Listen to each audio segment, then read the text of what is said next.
Student, today we start the next topic, laws of motion, माने कि गति के नियम। तो देखिए यहाँ वर्ड यूज कर रहे हैं लॉज ऑफ मोशन, यानी गति के नियम। बट यहाँ इनमें एक्सप्लेन किसको किया गया? फोर्स, बल। तो अब यहाँ क्वेश्चन ये आता है, सबसे पहला क्वेश्चन, पहले इसका इंट्रोडक्शन की what is force. Question is that what is force, force क्या है? तो force is an external reason which changes और tends to changes the position of an object. माने कि फोर्स ऐसा एक्सटर्नल रीजन है जिसकी वजह से कोई भी ऑब्जेक्ट अपनी पोजीशन को चेंज कर देता है और टेंड्स टू चेंजेस, या अपनी पोजीशन को चेंज करने की कोशिश करता है। तो उस एक्सटर्नल रीजन को हम क्या कहेंगे? फोर्स। अब ये फोर्स जो है मे बी कांटेक्ट और नॉन कांटेक्ट, ऐसा भी हो सकता है, कांटेक्ट एंड नॉन कांटेक्ट। अब देखिए कांटेक्ट फोर्स क्या होता है। कोई ऑब्जेक्ट है तो ये एक्सटर्नल रीजन जो फोर्स है, तो फोर्स जो अप्लाई किया गया, तो फोर्स अप्लाई करने पर जो सरफेसेस हैं वो कांटेक्ट में आ गए। सपोज दैट ये बोर्ड है और इस बोर्ड पर हमने फोर्स अप्लाई किया इस तरह से, तो अब यहाँ पर ये दोनों सरफेस, हैंड और ये बोर्ड, दोनों कांटेक्ट में आ गए। तो इस तरह से जो फोर्स एग्जर्ट करता है between two surfaces which are in contact, माने कि जब दोनों कांटेक्ट में है सरफेस, उनके बिटवीन जो फोर्स लगेगा वो कैसा फोर्स होगा? Contact force. अब इसका बेस्ट एग्जांपल अगर देखना है तो हम ये दे सकते हैं फ्रिक्शनल फोर्स। फ्रिक्शनल फोर्स माने कि frictional force is a resistive force which opposes the motion of an object. किसी भी ऑब्जेक्ट की मूवमेंट का अपोज करता है ये फ्रिक्शनल फोर्स। तो इसमें क्या है, मान लीजिए व्हीकल मूव कर रही है, अगर व्हीकल मूव करती है तो उसमें ब्रेक अप्लाई किया गया। ब्रेक अप्लाई करेंगे तो क्या होगा? एक रेजिस्टिव फोर्स जो है ब्रेक के थ्रू कहाँ पर? उस व्हील में एग्जर्ट होगा। तो जब ये फोर्स जो है बाय द ब्रेक ये जो लगता है व्हील में, तो वो क्या करता है? रेजिस्टिव फोर्स माने कि उसकी मोशन का, उस व्हील की मोशन का अपोज करेगा। मीन्स व्हीकल जो होगी उसकी वेलोसिटी क्या होगी? डिक्रीज हो जाएगी, कम हो जाएगी। तो ये कांटेक्ट फोर्स है एक तरह का। नॉन कांटेक्ट फोर्स में आते हैं तो नॉन कांटेक्ट फोर्स में हम कई एग्जाम्पल दे सकते हैं, जैसे कि ग्रेविटेशनल फोर्स, ये भी एक ग्रेविटेशनल फोर्स, ये भी एक इस टाइप का एग्जाम्पल है non contact. Since the earth attract every object towards its centre, माने कि जो अर्थ है वो किसी भी ऑब्जेक्ट को इस यूनिवर्स में जो है, अब किसी भी ऑब्जेक्ट को वो अपने जो है क्या कहते हैं भाई, अर्थ के कांटेक्ट में, उस अर्थ के कांटेक्ट में जितना आएगा तो वो क्या करते हैं? एक पार्टिकुलर रेंज से अपने सेंटर की ओर अट्रैक्ट करती है। तो ये क्या है? ग्रेविटेशनल फोर्स, माने कि अर्थ जो अप्लाई करेगी किसी भी ऑब्जेक्ट पर, जो अप्लाई करती है अर्थ, वो क्या है? Gravitational force. दूसरा इसका हम और एग्जांपल दे सकते हैं, जैसे electrostatic force. Electrostatic force, electrostatic force माने कि force between two charge depending on the nature of charge. ये अट्रैक्टिव या रिपल्सिव किसी भी नेचर का हो सकता है, वो इन चार्ज पे डिपेंड करता है कि इनका नेचर कैसा है। अगर ये सिमिलर चार्जेस हैं तो रिपल्सिव होगा, अपोजिट चार्जेस हैं तो ये अट्रैक्टिव नेचर में होगा, इलेक्ट्रोस्टैटिक फोर्स। और भी दे सकते हैं जैसे मैग्नेटिक फोर्स, माने कि द फोर्स ऑफ अट्रैक्शन और repulsion between the poles of magnet, माने कि जैसे मैग्नेट का पोल होता है नॉर्थ पोल, साउथ पोल, तो सिमिलर पोल अगर होंगे तो रिपल्सिव होगा, अपोजिट पोल होंगे तो फोर्स ऑफ अट्रैक्शन होगा। तो इस तरह से ये कांटेक्ट और नॉन कांटेक्ट फोर्स आते हैं।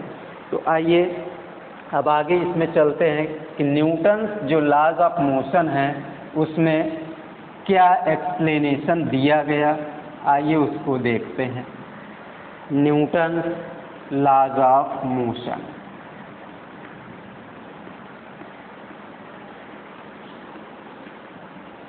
न्यूटन लॉज ऑफ मोशन, ये फर्स्ट लॉ, देखिए थ्योरेटिकल है। First law, Newton first law को हम ये भी बोलते हैं law of inertia. Law of inertia माने कि first law, Newton first law explains that, ये क्या एक्सप्लेन करता है, कोई भी ऑब्जेक्ट है, एनी ऑब्जेक्ट, सपोज दैट ये फैन मूव कर रहा है तो ये किस में है, मोशन में है, या कोई बॉडी है, ये टेबल है, ये किस में है, रेस्ट में। तो एनी ऑब्जेक्ट माने कि कोई भी ऑब्जेक्ट है वो जिस पोजीशन पर है तो अपनी पोजीशन को वो चेंज तब तक नहीं करता है जब तक कि हम उसमें कोई एक्सटर्नल फोर्स अप्लाई ना करें। मीन्स बॉडी अगर रेस्ट में है तो रेस्ट में ही रहेगी, मोशन में है तो मोशन में ही रहेगी। मीन्स अपने पोजीशन को तब तक वो चेंज नहीं करेगी जब तक कि उसमें कोई एक्सटर्नल फोर्स अप्लाई ना किया जाए, और जैसे ही उसमें एक एक्सटर्नल फोर्स अप्लाई किया गया तो वो अपनी पोजीशन को चेंज कर देगी। सपोज दैट मोशन में है तो ये रेस्ट में आ जाएगा, स्विच ऑफ किया, फैन बंद हो गया। तो ये फर्स्ट लॉ है जिसको हम बोलते हैं लॉ ऑफ इनर्शिया। तो कोई भी ऑब्जेक्ट, किसी भी ऑब्जेक्ट में अपनी पोजीशन वो तब तक नहीं चेंज करता जब तक कि उसमें कोई एक्सटर्नल फोर्स अप्लाई ना किया जाए। अब इसको क्लासिफाइड किया गया, इसको एग्जाम्पल दिए गए, देखिए कैसे। एक है इनर्शिया ऑफ रेस्ट, एक है इनर्शिया ऑफ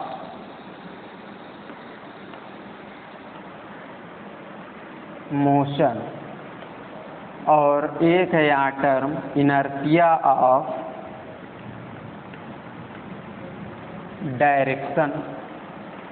अब ये क्या चीज़ है, ये इसके एग्जाम्पल हो गए फर्स्ट लॉ के। जैसे होता है ना कि कोई भी ऑब्जेक्ट अपनी पोजीशन को तब तक चेंज नहीं करेगा जब तक कि उसमें कोई एक्सटर्नल फोर्स अप्लाई न किया जाए। अब यहाँ पर जैसे बात आती है, इसको एग्जाम्पल से समझ सकते हैं, inertia of rest. Suppose that कोई एक व्हीकल है, उस व्हीकल में एक पैसेंजर बैठा हुआ है, व्हीकल रेस्ट में है, पैसेंजर भी रेस्ट में है। ग्राउंड के रिस्पेक्ट में व्हीकल और पैसेंजर दोनों ही रेस्ट में है। अब उसमें गियर अप्लाई किया गया व्हीकल में, तो फॉरवर्ड डायरेक्शन पर एक फोर्स अप्लाई हुआ, व्हीकल मूव करने लगे। तो अब यहाँ पर देखिए पैसेंजर जो है वो तो अंदर बैठा हुआ है। तो जब पैसेंजर अंदर बैठा है तो व्हीकल के रिस्पेक्ट में भी रेस्ट में है, यानी व्हीकल का जो सरफेस है उसके रिस्पेक्ट में भी रेस्ट में है, और ग्राउंड के रिस्पेक्ट में भी वो रेस्ट में है। बट जैसे ही गियर अप्लाई किया गया तो व्हीकल तो ग्राउंड के रिस्पेक्ट में वो मोशन में आ गई, लेकिन पैसेंजर जो था वो रेस्ट में ही है। इसलिए उस बैठे हुए पैसेंजर पर, माने कि वो जो उसमें रेस्ट पोजीशन में है, उसमें हमेशा एक अपोजिट डायरेक्शन पे फोर्स लगेगा। तो आपने देखा होगा कि व्हीकल में पैसेंजर बैठा है, व्हीकल मूव की आगे की ओर, तो पैसेंजर पीछे की तरफ झुकता है। तो ये इसका एक एग्जाम्पल हो गया फर्स्ट लॉ का।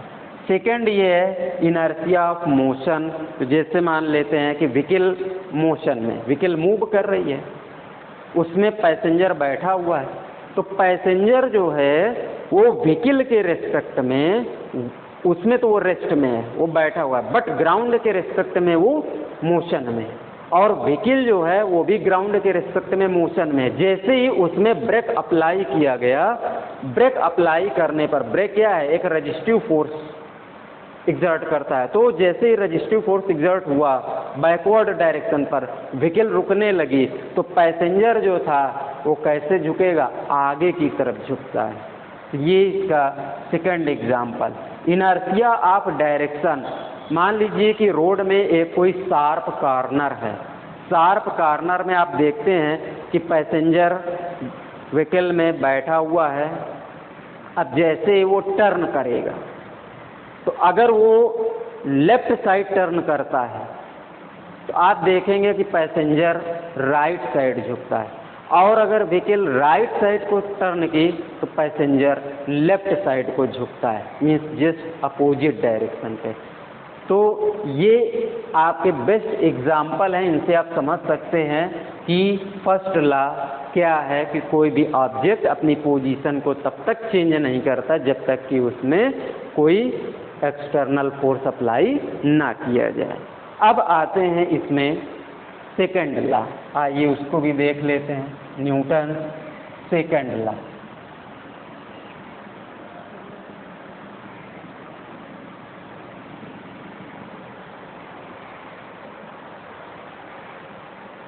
न्यूटन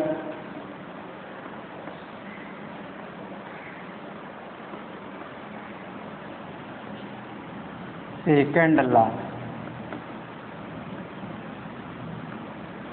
अब ये क्या एक्सप्लेन करता है, सपोज दैट कोई भी ऑब्जेक्ट है, ये u स्पीड से मूव कर रहा है, इनिशियल इसकी स्पीड u है, इसमें फोर्स अप्लाई किया गया for a very small time, किसी बहुत स्मॉल टाइम के लिए इसमें फोर्स अप्लाई कर दिया गया, ये बॉडी क्या होगी, एक्सीलरेट होगी। भाई न्यूटन ने तो यही एक्सप्लेन किया ना कि किसी भी बॉडी में अगर फोर्स अप्लाई किया जाएगा तो बॉडी जो होगी वो एक्सीलरेट होगी। तो इसमें एक यह फोर्स अप्लाई किया तो ये बॉडी एक्सीलरेट होगी और इसकी स्पीड कुछ देर बाद ये चेंज होकर के u से v हो गई। Means velocity of the object changes from u to v by applying force F। जैसे यह फोर्स अप्लाई किया इसकी वेलोसिटी चेंज हो गई। इसमें एक टर्म आएगा मोमेंटम। What is momentum?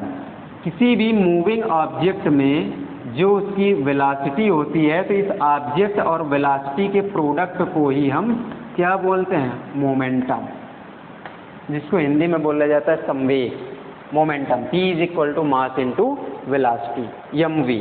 तो यहाँ पर ये जब यह फोर्स अप्लाई किया तो u से वेलोसिटी चेंज हो गई v। तो सेकंड लॉ एक्सप्लेन ये कर रहा है कि rate of change of momentum of a moving object is equal to या directly proportional to force apply. माने कि ऑब्जेक्ट में फोर्स अप्लाई किया गया तो उस ऑब्जेक्ट का जो rate of change of momentum यानी संवेग परिवर्तन की दर जिसको बोलते हैं, वो डायरेक्टली प्रोपोर्शनल होगी किसके, अप्लाइड एक्सटर्नल फोर्स, जो उसमें एक्सटर्नल फोर्स अप्लाई किया गया। तो देखिए उसको हम डेरिवेशन कर लेते हैं, इसका सेकंड का बहुत सिंपल सा डेरिवेशन है, बेसिक। आइए इसको देख लेते हैं। ये ऑब्जेक्ट है, मास इसका m है, इसका भी मास m है, u इनिशियल स्पीड है तो इसका momentum, initial momentum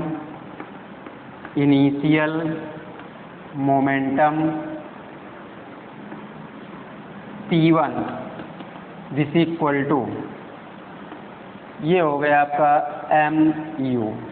after time t, जैसे इसमें फोर्स अप्लाई किया गया तो t टाइम में इसकी वेलोसिटी चेंज होकर के u से कितना हो गई, v। तो after time t momentum, after time t momentum p2 is equal to mv। यहाँ से हम चेंज इन मोमेंटम फाइंड कर लें। Change in momentum delta p delta P this equal to P2 minus P1 means final momentum minus initial momentum means delta P this equal to mv minus mu this equal to mv minus u। But ये जो momentum change हो रहा है तो यहाँ पर time t is equal to 0 था, इस पोजीशन पर बॉडी में फोर्स अप्लाई किया गया, t टाइम में इसकी वेलोसिटी चेंज हो गई। तो टाइम इंटरवल जो आएगा, time interval delta T this equal to T2 minus T1 this equal to t minus 0 means delta T this equal to t। ये वैल्यू आ गई। तो rate of change of momentum find कर लें यहाँ से।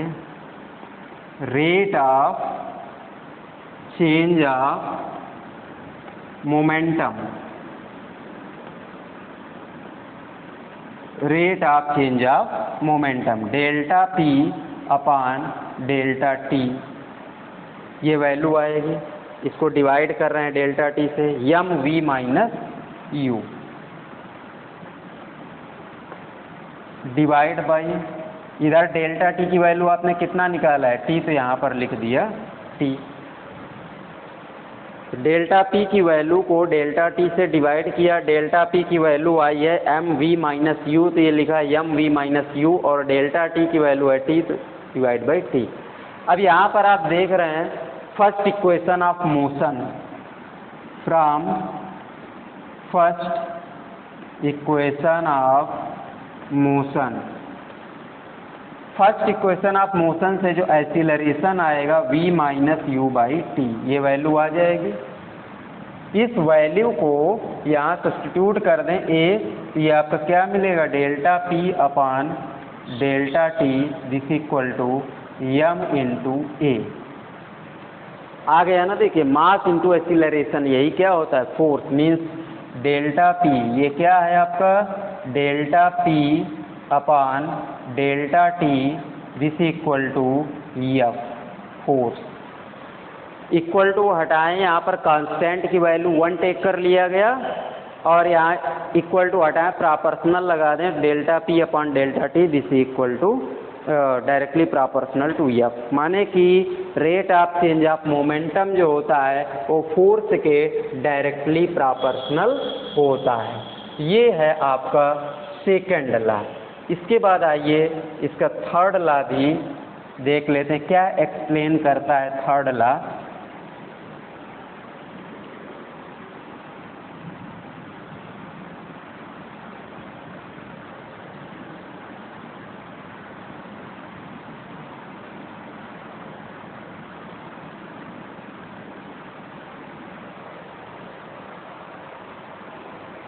Newton third law.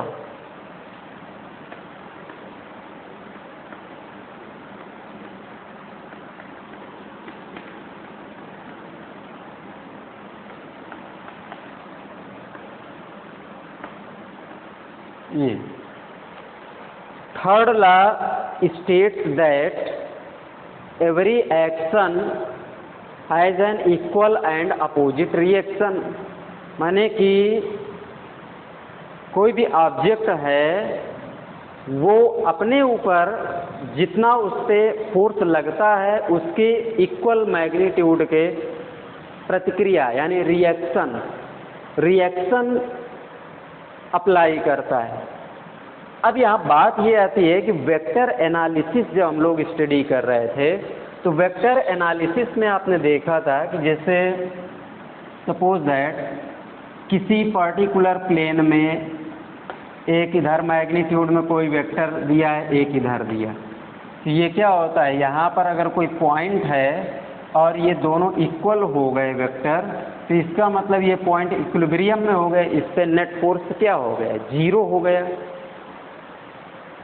तो अब यहाँ पर एक बात आ रही है, क्वेश्चन ये आ जाता है कि by the statement every action has an equal and opposite reaction.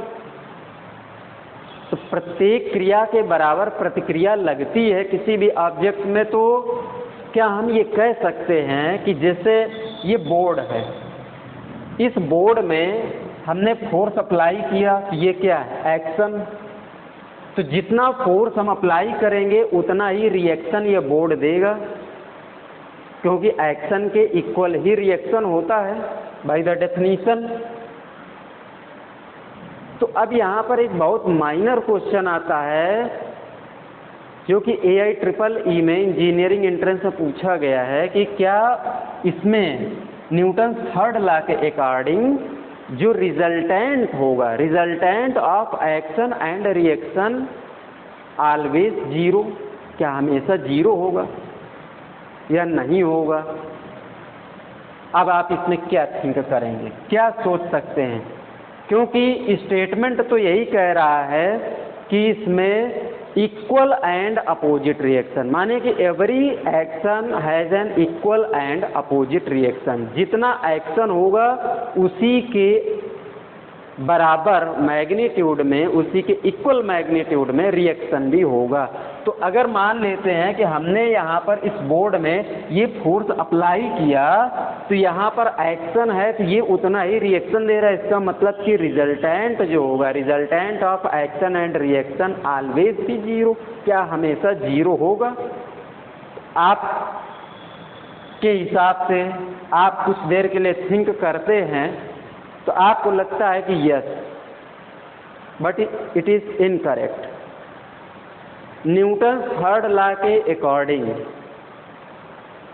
कभी भी मीन्स नेवर, कभी नहीं हो सकता एक्शन और रिएक्शन का जो रिजल्टेंट है वो जीरो, नेवर भी, कभी नहीं हो सकता।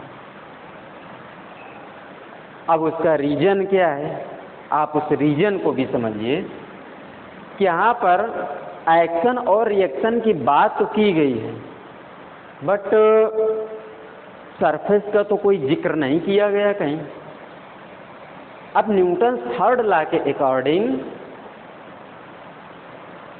कभी भी रिजल्टेंट जीरो नहीं होगा। उसका रीजन ये है कि जो एक्शन और ये जो उसी के इक्वल रिएक्शन है, ये दोनों ही डिफरेंट सरफेस पे एक्ट करते हैं। अगर ये पर्टिकुलर एक ही सरफेस पे एक्ट करें तब वहाँ पर रिजल्टेंट तो जीरो हो सकता है, बट न्यूटन थर्ड लॉ के अकॉर्डिंग ये कभी भी जीरो इसीलिए नहीं होता क्योंकि एक्शन और रिएक्शन दोनों डिफरेंट सरफेस पे एक्ट करते हैं। कैसे? सपोज दैट ये देखिए, हमने बोर्ड पर फोर्स अप्लाई किया, तो बोर्ड पर हमने फोर्स अप्लाई किया तो ये क्या है? एक्शन। ये एक्शन कहाँ इफेक्टिव है? इस सरफेस में। लेकिन बोर्ड ने जो रिएक्शन दिया उसी के इक्वल एंड अपोजिट जो रिएक्शन ये बोर्ड देगा वो कहाँ एक्टिव है? हैंड में। तो दोनों का सरफेस जो है वो क्या है? डिफरेंट है। माने कि action and reaction are acted in different surfaces, वो डिफरेंट सरफेस पे एक्ट करते हैं। इसलिए by Newton third law action और रिएक्शन का कभी भी रिजल्टेंट जीरो नहीं हो सकता। बहुत माइनर सा क्वेश्चन था और वेरी सिंपल। तो इसमें से ये चीज़ें आप लोग तैयार करेंगे। इसके बाद हम आपको इसमें नेक्स्ट जो भी टॉपिक लेके आएंगे, very interesting and very important topic. That's all.